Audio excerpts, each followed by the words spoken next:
সুস্থতার জন্য আমাদের মোট 5টি ধাপ। কয়টি ধাপ? আমি আপনাদেরকে গ্যারান্টি দিতেছি, এরকম যদি কোথাও একটা হোটেল যদি সারা পৃথিবীর কোথাও দেখাইতে পারে, তা আমার একটু ঠিকানাটা জানাবেন। তা আমাদের রেস্টুরেন্টে যে রান্নাটা হয় এটা পৃথিবীর কোথাও হয় না, আমি চ্যালেঞ্জ দিলাম। আপনারা মিলায় চ্যালেঞ্জ অ্যাকসেপ্ট করেন এবং মিলায় নেন। যারা আমেরিকায় থাকে তাদেরকে চ্যালেঞ্জ দিতেছি, যারা অস্ট্রেলিয়া থাকে, কানাডা থাকে, তারা তো বড় বড় রাষ্ট্রে থাকে, তো তাদের কোন হোটেল আছে যেখানে পিঙ্ক সল্ট দিয়ে রান্না হয়? আসসালামু আলাইকুম, সবাই ভালো আছেন? আলহামদুলিল্লাহ, আল্লাহ সবাইকে ভালো রাখুক এবং আপনারাও চেষ্টা করে যান ইনশাল্লাহ।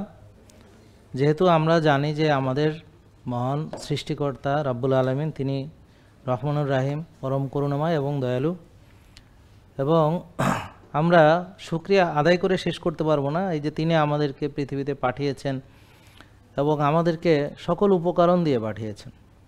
হাদিসে এসেছে বার্ধক্য এবং মৃত্যু ছাড়া সকল রোগের ওষুধ আছে। তো যারা বলে ডায়াবেটিস ভালো হয় না, তারা আসলে না জেনেই কথা বলে, তারা অজ্ঞের মতো কথা বলে বা বিশেষ অজ্ঞের মতো কথা বলে। তো ডায়াবেটিস ভালো হয় না এই কথাটা হচ্ছে ডাহা মিথ্যা কথা।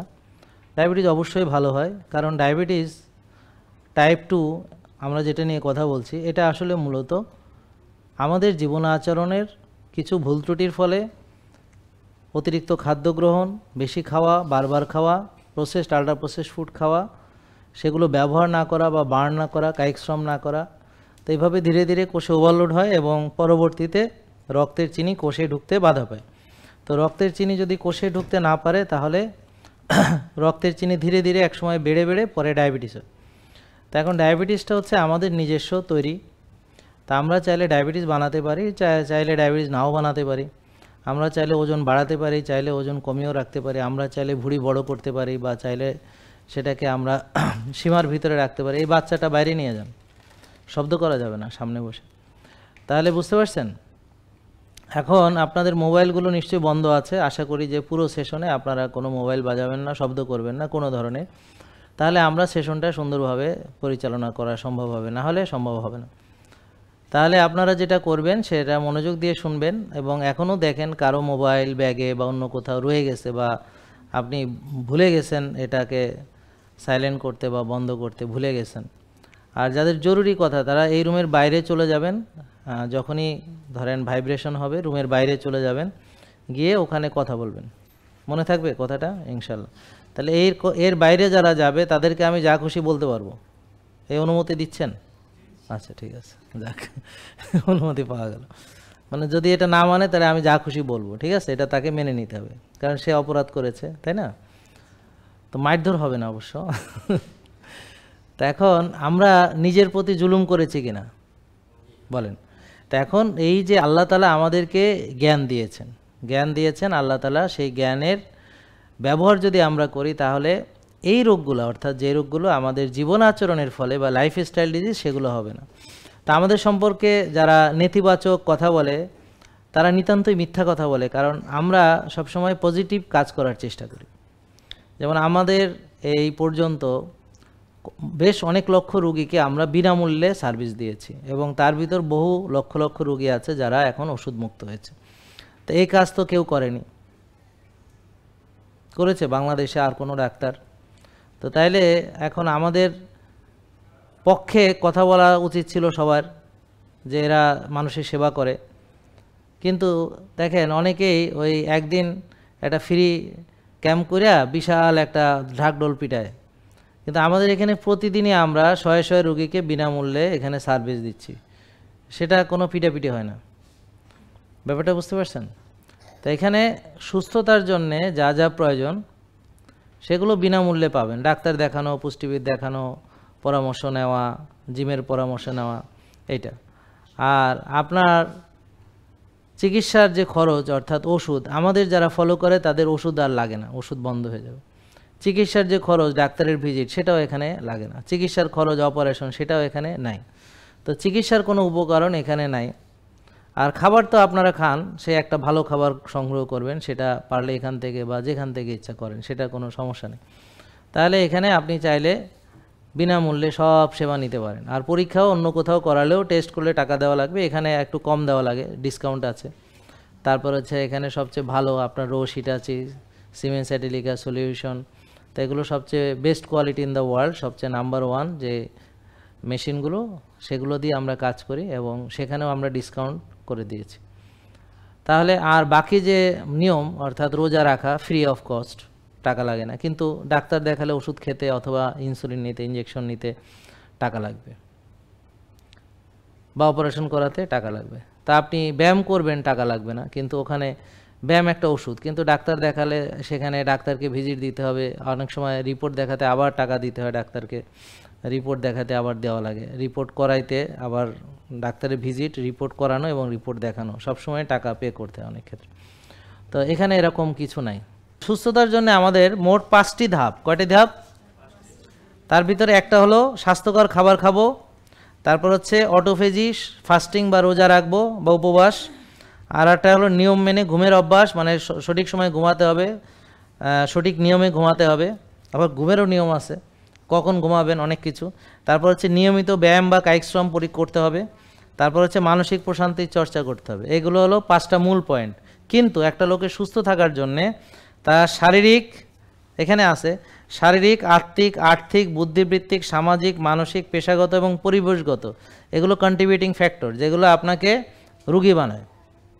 পরিবেশের কারণে মানুষ রোগী হয়, সম্পর্কের কারণে রোগী হয়, ব্যবসায় লস করে রোগী হয়, বুঝতে পারছেন, জীবনের আশা হারিয়ে রোগী হয়, হ্যাঁ, এবং জীবনে ব্যর্থ হয়ে রোগী হয়, ছ্যাঁকা খেয়ে রোগী হয়, ডিভোর্স হওয়ার পর রোগী হয়, বুঝতে পারছেন। তো এরকম সংসারে অশান্তি থাকলে হয়। তো এরকম বহুত কিছু আছে রোগী হওয়ার জন্য। যেমন আমাদের ঢাকা শহরে বায়ু দূষণের চ্যাম্পিয়ন, তো এখানে সর্দি কাশি লেগেই থাকবে মানুষের, কয়েকদিন পর পরই দেখবেন তার শ্বাসকষ্টের সমস্যা হবে বা বিভিন্ন রকম হবে, বুঝতে পারছেন। তো ঢাকা শহরে যারাই থাকবে তাদেরই প্রবলেম, কারণ বায়ু দূষণে আমরা চ্যাম্পিয়ন। তারপর হচ্ছে আর্থিক, ধরেন একটা লোক ক্ষতিগ্রস্ত হলে, ধরেন একটা লোক বিজনেসে তার সর্বস্ব হারিয়ে গেছে, তেমন কেমনে সে রাত্রে ঘুমাবে আশা করতেছেন? তেমন তো রাত জেগে টেনশন করে সে বড় রুগী হবে না? এখন রুগী হবে যেন চিকিৎসা করানোরও টাকা নেই, আরও বড় রুগী হবে, হতাশ হয়ে যাবে, ঠিক আছে। যেমন ধরেন এখন মসজিদে প্রায় ভিক্ষা করে মানুষ যে আমার বাবার হার্টের রিং পরাতে হবে, কিন্তু আগে কোনো দিন শুনছিলেন যে হার্টের রিংয়ের জন্য ভিক্ষা করে কেউ? কারণ আগে হার্টের সমস্যা হতো বড় লোকদের, এখন মাশাআল্লাহ গরিবদেরও হার্টের সমস্যা হচ্ছে, কারণ সবাই এখন সয়াবিন তেল খায়, এখন টেসলা চালায়, ব্যাটারি চালিত, এখন আর রিক্সা চালায় না, এখন চালায় টেসলা। তো ওই যে টেসলা যারা ড্রাইভার তাদের তো হার্ট অ্যাটাক হবে, হলে পরে তার থেকে আর হার্ট অ্যাটাক রিং পরানোর খরচ আছে তার কাছে? তো ওই যে মসজিদের সামনে হাত পাতবে, তারপর কেমো দেওয়ার জন্য হাত পাততেছে, মানে এগুলো আগে ছিল বড় লোকের রোগ, কিন্তু এখন আপনারাও এটা পাইছেন। কেন, কিভাবে পাইছেন? যে ওই যে বড় লোকের চাল চলন, মানে সেও ব্যায়াম করে না, হ্যাও করে না, হ্যাও কাম করে না, হ্যাও করে না, সেও সয়াবিন খায়, হ্যাও খায়, হ্যাও কেক খায়, আপনিও কেক খান, হ্যাঁ কোক খায়, আপনি কোক খান, তো আপনারা সমান হয়েছেন। কিন্তু এখন কথা হলো যে এগুলো যে খাইয়ে রুগী হয়েছেন, এখন চিকিৎসার টাকা আছে কিনা এটা চিন্তা করতে হবে না? যদি টাকা না থাকে আমাদের উচিত হবে রুগী না হওয়া, আর রুগী হবে হলো যাদের অনেক টাকা আছে, যারা রিং পরাতে পারবে, খরচ বহন করতে পারবে, ক্যান্সারের খরচ বহন করতে পারবে, কেমো দেওয়ার খরচ বহন করতে পারবে, তারা বড় রুগী হইলে না, ঠিক আছে। এখন যারা এইগুলোর টাকা নাই সে রুগী হয়ে একটা বিপদ না? তাহলে এই যে আর্থিক সমস্যা, ব্যাপারটা বুঝছেন। তারপর সামাজিক, আপনি ভালোভাবে চলতে চাইবেন, সমাজ আপনাকে বাধা দিবে, আশেপাশের লোকজন বাধা দেয়, এই তুই ভাত খাস না মরে যাবে, এই তুই এখন দৌড়াস খায়, মানে ভালো কাজ করে আপনি কি চুরি করছেন নাকি? বোঝেন না কথা? এখন আপনি ভাত খানা তো ওর কী সমস্যা, আপনি কি ওর বাড়িতে ভাত এনে খাইতেন? তো সামাজিক যে ব্যাপারগুলো আছে, যে সামাজিকতা, যে আপনাকে দাওয়াত দিছে সয়াবিন তেলে খাইতে হবে, ওখানে যাইয়া কমিউনিটি সেন্টারে রান্না করবে, ওখানে মনোসোডিয়াম গ্লুটামেট দিবে, ওখানে বিভিন্ন রকম কেমিক্যাল ব্যবহার করবে, সুগন্ধি ব্যবহার করবে, বিভিন্ন রকমের কালার ব্যবহার করবে, তারপর চিনি, দুধ, এগুলো তো আছেই, আর ওই যে ভেজাল ঘি এতগুলো ঢেলে দিবে, ঘি কোম্পানি লাগাবার এগুলো চুক্তি আছে, হ্যাঁ বাবুর্চির, জানেন নাকি? এগুলো আরও ভালো করে গভীরে যাবেন, তাহলে সব জানতে পারবেন। খালি ডাক্তারাই কমিশন খায় না, সবাই খায়, বুঝতে পারছেন। ওই বাবুর্চিও ঘি কোম্পানি থেকে মাল পানি পায়। তারপর যারা রং বিক্রি করে বা হার্ডওয়্যারের দোকানদার, হেরা রং বেচা বিদেশ ভ্রমণ করে, ইউরোপিয়ান কান্ট্রিতে তাদেরকে রং কোম্পানি নিয়ে যায়। তো কমিশন তো সবাই খায়, খালি জমির দালালে খায় আর ডাক্তাররা খায় না, সবাই খায়। দোষ হলো ফাঙ্গাস মাছের। তো এখন এরকম আর কি। হ্যাঁ, না ঠিকই তো। হ্যাঁ, সবাই দুষ্ট তো।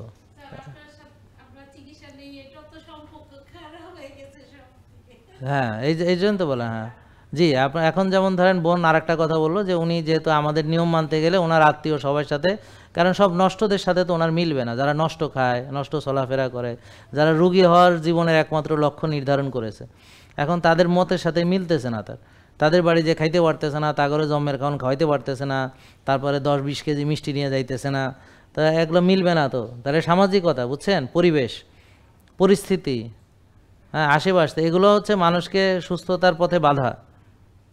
হ্যাঁ, একজন ইমাম সাহেব, উনি একদম টুপি, লম্বা জুব্বা জাব্বা, এখন সকালে দৌড়াইতে আছে রাস্তায়, তো মুসল্লিরা ঘটনা কি, হুজুর দৌড়ায় কি কট খাইছে নি কোনো, ব্যাপারটা বুঝছেন? মানে তা ইমাম সাহেব দৌড়াইতে পারবে না, কেন দৌড়াইতে পারবে না? উনি দৌড়ানো কি ইসলামী নিষেধ? শরীর চর্চা ইসলামী নিষেধ নাকি? আল্লাহ বলছেন শক্তিশালী মুমিন আল্লাহর কাছে বেশি প্রিয়। ওই দিন আমাকে আমেরিকা থেকে ভাই ভিডিও পাঠাইছে, রাব্বি ভাই, যে ওখানে মসজিদের ভিতরে ওরা মানে যখন নামাজ, ওরা ওই কারাটি শিখতেছে, ওই যে বক্সিং শিখতেছে, বাচ্চাদেরকে বক্সিং শিখাইতেছে মসজিদের ভিতরে। হ্যাঁ, এবং মানে অনেক সুন্দর সুন্দর মসজিদ আছে যেখানে বাস্কেটবল, এই সাইডে বাস্কেটবল মানে গ্রাউন্ড, তারপর আবার এখানে মসজিদ, মানে সুন্দর, মানে সব কিছু। যে শক্তিশালী মুমিন হতে হবে, তো শক্তিশালী মুমিন হওয়ার কোনো প্রজেক্ট তো আমাদের নাই। আমরা যদি এখন মসজিদ তো ফাঁকা থাকে, যখন নামাজ হয় না, পুরো উপরতলা 6 তলা পর্যন্ত ফাঁকা, কোনো কেউ নাই, তো ওই সময় এইটার ব্যবহার আছে কোনো? তো এটারে এইভাবে ফালায় রাখতেছেন, ঢাকা শহরে এতগুলো জায়গা, কতগুলো জায়গা আপনি অপচয় করতেছেন। তো এগুলোকে আমরা যদি দিনী শিক্ষার কাজে ব্যবহার করি, অন্য কাজে কোনো ব্যবহার করি, বা বিভিন্ন দিনী, ধরেন একটা প্রোগ্রাম হলো, সেমিনার হলো, কনফারেন্স হলো, সিম্পোজিয়াম হলো, এরকম বিভিন্ন মানে আলেমরা এসে বক্তৃতা দিল, ওই সময়টা ওইটা পড়াশোনার কাজে ব্যবহার করা যায়। তো এখন ওই যে মসজিদ 6 তলা, ওই জুমার দিন শুধু বরে কতটুকু, আর বাকি তো আর একটা নিচতলাই বরে না, 3 কাতার 2 কাতার 2.5 কাতার, ফজরের নামাজে 2-2.5 কাতার, আর বাকি যে উপরের যে 5-6 তলা আছে, এটা কোনো ব্যবহার নেই, খামাখা পড়ে থাকে সারা সপ্তাহ, কোনো কাজে লাগে না, ঠিক কিনা?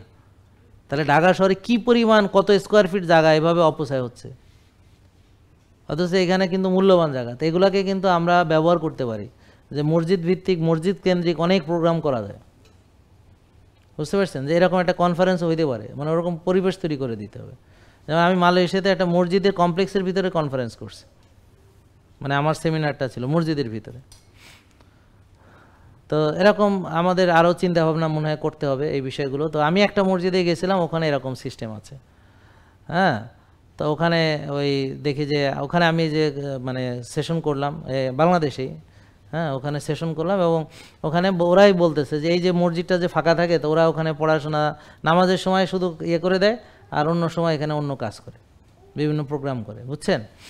তো এই বিষয়গুলো নিয়ে আমাদের ভাবতে হবে, যেহেতু আমাদের জায়গা কম, আমাদের অনেক কাজ করার জন্যে, অনেক কাজ করার জন্য সুযোগ সুবিধা পায় না।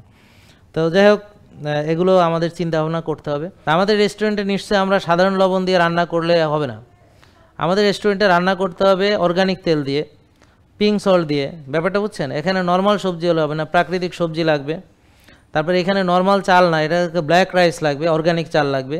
তা আমাদের রেস্টুরেন্টও আমাদের মানের হইতে হবে, এটা তো আর আপনার মনে করেন যে ভাতের হোটেল তো দিন এখানে, ঠিক আছে? তো এখন দামের সঙ্গে যদি ভাতের হোটেলের সাথে এটা কম্পেয়ার করেন, তাহলে বুঝবো আগারতলার লগে চৌকির তলা আপনারা মিলাইতেছেন।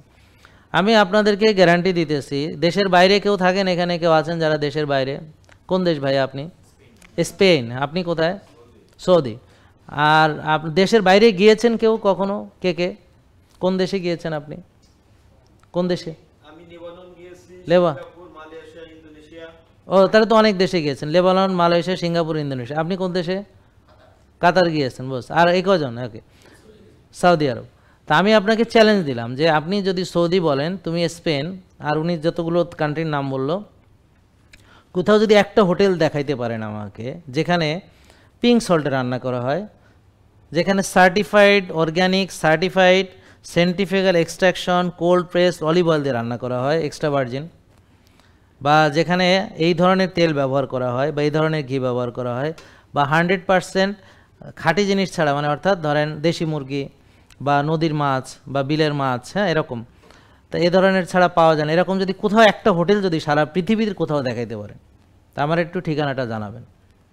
তা আমাদের রেস্টুরেন্টে যে রান্নাটা হয়, এটা পৃথিবীর কোথাও হয় না, আমি চ্যালেঞ্জ দিলাম। আপনারা চ্যালেঞ্জ অ্যাকসেপ্ট করেন এবং মিলায় নেন।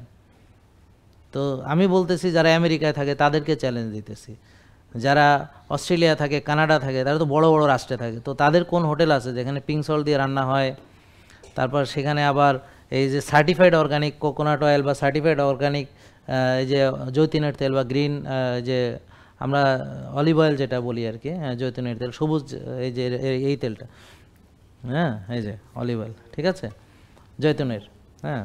তো এটা সার্টিফাইড, এখানে হলো ইউএসডি অর্গানিক সার্টিফাইড, মানে সার্টিফাইড অর্গানিক এক জিনিস, নর্মাল অর্গানিক আর এক জিনিস, আর প্রাকৃতিক আলাদা জিনিস, এগুলোর সব পার্থক্য বুঝতে হবে। এরপর আবার সার্টিফাইড অর্গানিক হলে হবে না, centrifugal extraction, first cold pressed, extra virgin. তো এগুলো কথাগুলো অনেকেই মানে বুঝে না, প্রতিটা কথার আলাদা আলাদা মানে, ঠিক আছে, এটা বুঝতে হবে। তো এই তেল দিয়ে রান্না করে এরকম কোথায় আছে দেখাবেন আমাকে। তো তাইলে কম্পেয়ার করতে হলে এমন একটার সঙ্গে কম্পেয়ার করতে হবে যাদেরও একই রকম মান এবং ইন্টারন্যাশনাল শেফ দিয়ে কাজ হয়। এখন আপনি তো মনে করেন বাবুর্চি দিয়েও রান্না করাইতে পারেন, তো যেখানে আমাদের শেফ হলো ইন্টারন্যাশনাল শেফ, হ্যাঁ, আমাদের যতগুলো শেফ আছে তারা সব ট্রেন্ড। তো এই ধরনের শেফ, এই ধরনের পরিবেশ, এই ধরনের মান, এই ধরনের সব কিছু, এই ধরনের ইনগ্রেডিয়েন্টস ব্যবহার করে, দামটা তো পরে, আগে তো এরকম আর একটা দেখাইতে হবে, তাইলে তার সাথে আমার কম্পেয়ার হবে নাকি। তো সেরকম একটা দেখান, তারপর কম্পেয়ার করেন, না দেখায় কম্পেয়ার করলে তো হবে না। তো এখন এখানে খাওয়াটা আপনার বাধ্যতামূলক নয়, তবে যাদের মানে ইচ্ছা আছে খেয়ে দেখতে পারেন। আপনাদের ইচ্ছা মানে এই অনুরোধে এটা করা হয়েছে কেন, কারণ হলো আপনারা বলেছিলেন যে আমরা দূর দূরান্ত থেকে আসি, তা আমরা এখানে এসে ওই যে বাইরে সয়াবিন তেলের খাবার খেতে চাই না, তো সেজন্য আপনাদের অপরচুনিটি দেওয়া হলো। কোলেস্ট্রল, ভিটামিন ডি এবং টেস্টোস্টেরন বা মেয়েদের ইস্ট্রোজেন প্রজেস্টেরন, এই তিনটা খুব গুরুত্বপূর্ণভাবে সম্পর্কিত, একটা ছাড়া আরেকজনের কোনো উপায় নেই। মানে কোলেস্ট্রল দিয়েই আসলে ভিটামিন ডি তৈরি হয়, কোলেস্ট্রল দিয়েই আসলে টেস্টোস্টেরন তৈরি হয়। এখন ভিটামিন ডি তৈরির জন্য রোদ দরকার, কারণ ওটাকে রান্না করতে হয়। শুধু কোলেস্ট্রল থেকে ভিটামিন ডি হয় না, কোলেস্ট্রলকে রান্না করলে ভিটামিন ডি হয়। তা রান্না শুরু হয় চামড়ায়। তো প্রথমে রোদটা যখন চামড়ার উপর পড়ে তখন কোলেস্ট্রল বিক্রিয়া করে একটা ধাপ বের হয়, তারপরে যখন তাপে আসে তখন আর একটা ধাপ, মানে দুটো রিয়াকশন হয় চামড়ায়, তারপরে এটা যায় হচ্ছে লিভারে, লিভার থেকে যায় হলো কিডনিতে, কিডনি থেকে ফাইনালি ভিটামিন ডিটা আসে। তো এখানে লিভার ভালো থাকা জরুরি, কিডনি ভালো থাকা জরুরি, তাহলে ভিটামিন ডি খালি রোদে গেলেই হবে না। এখন এই যে ভিটামিন ডি এইটা এবং কোলেস্ট্রল এরা মিলিতভাবে টেস্টোস্টেরন বানায়, এবং তার জন্য দরকার এরকম ব্যায়াম করা আর ভালো ঘুমানো। টেস্টোস্টেরন তৈরি হবে মূলত রাত 10টা থেকে 2টা ঘুমের ভিতরে। এই তো ঠিক বলছে, হ্যাঁ, ফিটনেসের সাথে সম্পর্ক। তাহলে এইভাবে এখন ওই যে ভিটামিন ডি এবং ওই যে আপনার কোলেস্ট্রল, এখন আপনি ভালো ব্যায়াম করলেন, রাত্রে ঘুমালেন সঠিক সময়ে, তো এই যে ডেল্টা স্লিপের মধ্যে তৈরি হবে টেস্টোস্টেরন। বুঝলেন কথা? এখন যে লোক ঘুমায় না ওই সময়, তার আবার ওটা হবে কোন সময়? আবার কেউ কেউ দুষ্টামি করে বলে ওই সময় যদি ঘুমায় তা এটা থেকে লাভ কি? যাই হোক, সেটা ভিন্ন কথা। তো সময় কি খালি একটা, আরও কত সময় আছে। তো এখন শুনেন, ভিটামিন ডি এবং তাহলে এখন হার্টের রোগীদের যে পরামর্শ দেওয়া হচ্ছে তাতে করে তেল খাবে না, চর্বি খাবে না, তাহলে কোলেস্ট্রল নাই, কোলেস্ট্রল নাই মানে ভিটামিন ডি নাই, ভিটামিন ডি মানে টেস্টোস্টেরনও নাই, তাহলে সে কি আসলে মানুষ আছে? মানে হ্যাঁ জিন্দা, কিন্তু ও কি পুরুষ না। তো এইভাবে দেখবেন যারাই এইভাবে চলে ওদের ওই জিনিসটা অনেক আগেই ফিনিশ, ওটা মেনে নিয়েছে, বয়স হয়েছে, ঠিক আছে, ওটার দরকার নেই। বা স্বামী স্ত্রী দুজনেই রুগী, এখন ভাই বোনের মতো সংসার করে, এই আর কি, কারো কোনো এ নেই আর কি, ওই জিনিসটা চলে গেছে। দুইটাই রুগী, একজনের ইয়া নেই, ক্ষমতা নেই, একজনের চাহিদা নেই, হয়ে গেল মিলে। কিন্তু যদি এই বিপরীত হয়, একজন সুস্থ, তাহলে ঝামেলা। তা এখন এইটা খুবই গুরুত্বপূর্ণ। তাহলে আপনারা যে হার্টের চিকিৎসা করতে গিয়ে মানে চর্বি কমানোর ওষুধ খাচ্ছেন, তেল চর্বি খাচ্ছেন না, এভাবে আপনার যে পুরুষত্ব ধ্বংস হয়ে যাচ্ছে, আপনি কি বোঝেন? আপনার ইমিউন সিস্টেম যে নষ্ট হয়ে যাচ্ছে, বোঝেন যে ভিটামিন ডি না থাকলে কি হবে?